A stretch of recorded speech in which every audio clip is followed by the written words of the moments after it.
Hello friends, मैं K R Saran, founder of Kiran and Tagore school, motivational speaker, anchor और लेखक।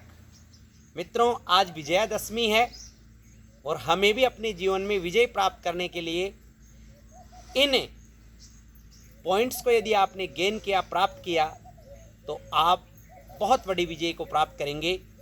प्रभु श्री राम की महती कृपा आप पर रहेगी। तो कौन से वो पॉइंट्स हैं जिनको हम सीख सकते हैं? रावण ने कौन सी 10 गलतियां की, वो अगर अपने जीवन में अपन नहीं करते हैं तो हम बहुत ही बड़े व्यक्तित्व के धनी बनेंगे, बड़े व्यक्ति बनेंगे। मित्रों, आप सब जानते हो और रामायण में कहा भी गया है, भाई रावण भी विद्वान था, अर्थात व्यक्ति सर्वश्रेष्ठ होते हुए भी गलतियां कर सकता है। तो हमें सीखनी पड़ेगी कि रावण ने कौन सी गलतियां की जो हम जीवन में नहीं करें, और एक एक गलती को छोड़ते जाएं और विजय को प्राप्त करके जाएं। तो आइए शेयर करते हैं हम आपके सामने रावण की पहली गलती, अहंकार। एक ऐसा शब्द जो अपने आप में बहुत बड़ा है। रावण में इतना अहंकार था कि एक बार जब उन्हें ये लगा कि कैलाश के अंदर जो भगवान शिव हैं उनको मैं उठा करके अपने यहाँ ला सकता हूँ, लंका के अंदर, कैलाश पहुँच गए और वहाँ पर पर्वत के साथ साथ में भगवान को उठाने की कोशिश की। मित्रों, पर्वत के नीचे उनका हाथ दब जाता है और पर्वत को वो हिला भी नहीं पाते हैं। तब भगवान शिव को याद किया और शिव प्रकट हुए। अर्थात वो कोई शक्ति हमें यदि बड़ा बनाती है तो बड़ा बनने के बाद में विनम्र होना चाहिए, न कि अहंकारी। रावण यहाँ अहंकारी हो गया। अतः मेरा सबसे निवेदन है कि हम कितने बड़े अचीवमेंट को प्राप्त कर लें, कितने बड़े पद को प्राप्त कर लें, हमें अहंकारी नहीं बनना है। रावण में विद्वान होते हुए भी ये सबसे बड़ी कमी थी। इसको यदि कोई अहंकार हो रहा है किसी को भी, तो आज से ही उस अहंकार की होली जलानी होगी, जिससे आप जिंदगी में बहुत बड़े व्यक्तित्व के धनी बनो। दूसरा, जिद्दी। रावण कितना जिद्दी था मित्रों कि उन्होंने जब सीता स्वयंवर चल रहा था और धनुष के नीचे उनकी अंगुली दब गई थी, महाशक्ति को याद करने पर वो आई और उनकी अंगुली निकल गई, लेकिन उसके बावजूद वो वहां एक जिद करके आया था कि हे सीता, तुझे एक बार मैं लंका अवश्य लेकर के आऊंगा। और इसी जिद के कारण उसने सीता का अपहरण किया और लंका लेकर के गया, जो लास्ट में रावण के बर्बादी का कारण बनी। तो मित्रों, जिद जो रावण कर रहा था वो हमें अपने जीवन में कभी भी नहीं करनी चाहिए, क्योंकि जिद अच्छाई की भी बुरी होती है और बुराई की तो बुरी होती है। यहां पर तो रावण की बुराई की जिद थी, रामायण में अच्छाई की जिद थी, उसका भी अंत हुआ। अतः जीवन में कभी भी ज्यादा जिद्दी नहीं बने। अब पॉइंट नंबर 3, कपट। आज के युग में इस पॉइंट को ज्यादा समझना जरूरी है कि कपटी नहीं होना चाहिए। अगर किसी के अंदर कपट है, छल है, तो वो जीवन में ग्रोथ कर ही नहीं सकता। रावण में तीसरा ये जो हैबिट थी, आदत थी, बहुत गंदी थी कि वो कपटी बना। आपको पता है, राक्षसों के पास ऐसी ऐसी शक्तियां थी कि वो अपना वेश बदल सकते थे। रावण ने भी अपने इसी शक्ति का दुरुपयोग किया और वेश बदल करके कपटतापूर्ण मां सीता का अपहरण किया। ये रावण का कपटीपन था। तो तीसरा पॉइंट, यदि कोई कपटी तरीके से किसी भी चीज को अर्जन करना चाहता है, चाहे वो धन का अर्जन करना हो, चाहे अपने मित्रों से कपट कर रहा हो, प्रेम को लोच खो रहा हो, तो कपटी अगर हो तो मित्रों आज से ही इसको छोड़ दीजिए। ये एक बहुत ही गंदी आदत है। 3 चीजें शेयर हो चुकी है। चौथा जो रावण में था, बड़ों का कहना नहीं मानना। मित्रों, रामायण के कई पार्ट्स में जब रावण सीता का हरण करने के बाद में लंका में ले भी गया था, तो उसके बाद में उसके नाना और उसकी पत्नी दोनों ने रावण को कई बार समझाया। नाना जो उससे बड़े थे और पत्नी जो उसकी अर्धांगिनी थी, कई बार रावण को समझाया कि ये सीता नहीं, ये आग है, तू इसको सहर्ष इसके पति राम के पास छोड़ करके आ।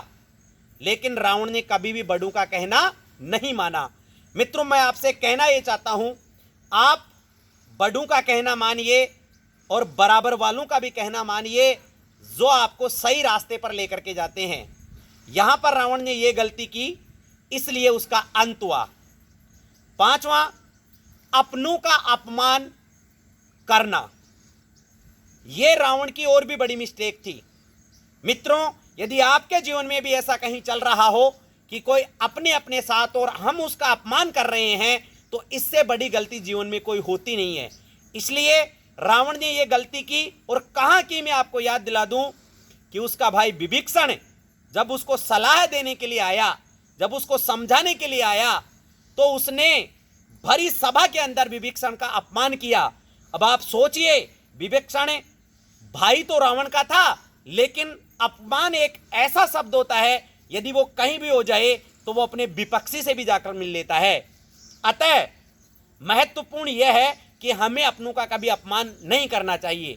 ठीक इसके विपरीत प्रभु राम, जिनका भाई लक्ष्मण अपने भाई के लिए सारी सुख सुविधाएं छोड़ करके, घर के राजपाट छोड़ करके, क्योंकि आपको पता है मित्रों, वनवास तो सिर्फ राम का हुआ था, लेकिन प्रेम के अंदर भाई लक्ष्मण अपने भाई की सेवा करने के लिए देखिए वन में आता है, और उधर अहंकारवश या जो भी मान लीजिए विभीषण जैसा ज्ञानी अपने भाई रावण को छोड़ता है सिर्फ अपमान की वजह से। तो किसी की भी जिंदगी में अपमान होना ही नहीं चाहिए। मित्रों, मेरे 5 पॉइंट शेयर हो चुके हैं। उम्मीद है यहां तक का वीडियो आपको बहुत अच्छा लग रहा होगा, और आज से ही, विजयादशमी से ही ये कसम खानी होगी कि वास्तव में यदि मेरे अंदर ये गुण है, मतलब आदत है, इसको अपन आप आदत कह सकते हो, हैबिट कह सकते हो, कि ये गलतियां हो रही है तो छोड़ दें। और साथियों, अगर वीडियो अच्छा लग रहा है तो मैं उसमें आगे बढ़ूं, उससे पहले आप सब्सक्राइब कर लें, लाइक वाले बटन को हिट कर दें और अपने मित्रों को शेयर कर दें, जिनसे कि वो भविष्य में यदि ये गलतियां करते हैं तो उनसे बच जाएं। अगला और महत्वपूर्ण पॉइंट या गलती जो रावण कर रहा था, उसको मैं बताना चाहता हूं, कमजोर लीडरशिप। बहुत पावरफुल पॉइंट कह रहा हूं मैं। पहले रावण ने कई युद्ध जीते, बाली जैसों को हराया, और लेकिन यहां पर देखिए आप, राम के सामने उसकी कुबुद्धि हो गई और उसकी लीडरशिप कमजोर हो गई। कैसे? वो हर जगह अपनी सेना को मोर्चे पर ले जाने के बाद में भी उनमें वो आत्मविश्वास डेवलप नहीं कर पाया, और एक एक योद्धा को मरवाता गया। मेघनाथ मरा, उसका एक और भाई जो सोने में बड़ा मस्त रहता था, कुंभकर्ण, वो मरा। अर्थात एक एक करके उसने सबको मरवाया। लेकिन इसके विपरीत राम के पास लीडरशिप देखिए कि वो अपनी जो सेना थी उसमें एकजुटता बांधी। मैं आपसे यही कहना चाहता हूं, अगर आप कुशल नेतृत्व करता है, सफल लीडर हैं, तो आपकी विजय निश्चित है। राम जी ने उन सबको साथ में लिया जो ठुकरा दिए गए थे, अर्थात कमजोर थे, लेकिन अपनी लीडरशिप के द्वारा प्रभु राम ने रावण को हरा दिया। अतः रावण में यह कमी थी कि उसकी लीडरशिप कमजोर थी। हमें जबरदस्त लीडरशिप के साथ में अपनी टीम को संतुलित करके आगे ले जाना है। यह आपके अंदर गुण होना चाहिए, जो हम रावण की और राम की दोनों की उदाहरण के द्वारा उसको समझ सकते हैं। नेक्स्ट बात जो थी वो लालची था। लालच कैसी? उसके इतनी सुंदर पत्नी होते हुए भी उसने लालच किया किसके ऊपर? और कुदृष्टि रखी मां सीता के ऊपर। तो देखिए, हमें जीवन में लालच नहीं करना चाहिए और दृष्टि खराब नहीं करनी चाहिए। उन्होंने ये गलती की कि अपनी खराब दृष्टि के कारण वो सीता का अपहरण करके ले गया और अपने आप को बर्बाद कर लिया। तो ये रावण के अंदर बहुत बड़ी कमी थी। अगर अपने में भी कोई रावण बैठा है और ये गलतियां करवा रहा है, तो आज से ही इन गलतियों को छोड़ने का आप प्रण लें। अगली जो मैं बात कहने जा रहा हूं वो है मर्यादा को तोड़ना। रावण जब पावरफुल हुआ उससे पहले सभी मर्यादाओं का पालन करता था, लेकिन जैसे ही वो पावरफुल हो गया तो उसने सीमाओं को तोड़ना प्रारंभ कर दिया। कैसी मर्यादाएं, कैसी सीमाएं? देखिए मित्रों, रावण जब मां सीता का अपहरण करके ले जा रहा था तो उसने पहली सीमा का त्याग किया। कि क्यों किया अपहरण? हालांकि एक जगह रावण को मैं धन्यवाद भी देना चाहता हूं कि राम के पास सीता वापस लौटी, ये राम की ताकत थी, लेकिन सीता पवित्र लौटी, ये रावण की ताकत थी।